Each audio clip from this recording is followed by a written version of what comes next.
Transmission incoming. I want to talk to you about what just happened in your sky. Not what's coming, not a forecast, what already happened last week, and yesterday, and 2 days before that. Because I have been watching planetary patterns for a very long time, and what just occurred is the kind of thing I will be thinking about for a considerable while. Stay with me. Let's start with Neptune. 4 degrees Aries, retrograde. Neptune is the planet of vision, the thing you imagine before you have language for it. The creative impulse before the plan, the faith before the evidence. In Aries, the first sign, the initiating fire, Neptune's energy describes conditions where vision wants to move, where the dream stops being comfortable and starts being urgent. The planets describe the weather. Neptune in Aries is a specific kind of weather, the kind where the thing you've been imagining starts to feel like something you could actually do. What you do in that weather is still entirely yours. Uranus, 4 degrees Gemini. Uranus is the planet of disruption, but I prefer a more accurate word: rewiring. Gemini governs how you think, how you communicate, how information moves through your world and between people. Uranus in Gemini describes conditions where the infrastructure of communication and thought is being fundamentally reorganized. The platforms, the networks, the ways humans share ideas, all of it in active renegotiation right now. This has happened before. Uranus was last in Gemini when the printing press changed everything about how knowledge moved, when radio arrived. These were not small moments. What you choose to say in a rewired world, and how, matters more than it did before. Jupiter entered Leo at the end of June. 6 degrees as of today.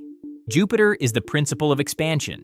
Leo is the sign of creative self-expression, of the individual's light. Jupiter in Leo describes conditions where creative output, genuine, authentic, personally owned, finds larger audiences than it would otherwise reach.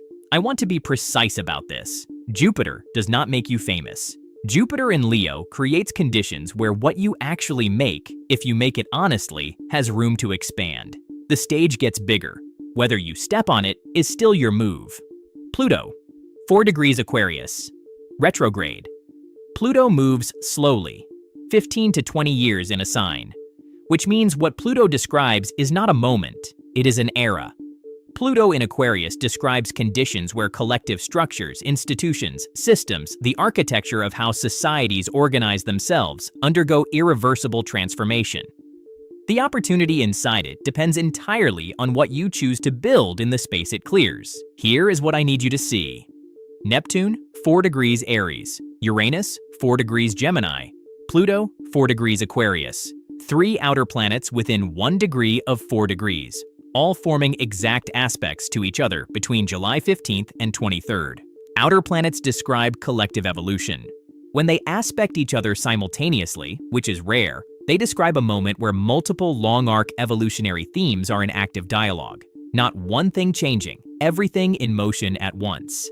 And then on July 26th, Saturn went retrograde at 14 degrees Aries. The nodes shifted, Jupiter met the Sun. 3 additional events. Same week. I have been watching the sky for a very long time. Weeks like this are not typical.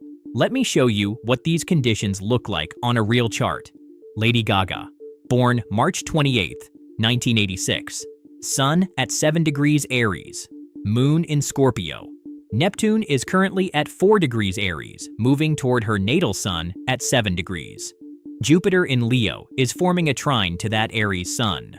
The MAYHEM Ball launched July 16th. The New York Times called it the peak of her powers. 3 new songs, ship in 3 days. She built all of that. She made every one of those choices. The planetary conditions describe the energetic quality of the moment she chose to show up in. They don't explain her talent or her work. Nothing does that except her and the decades she put in.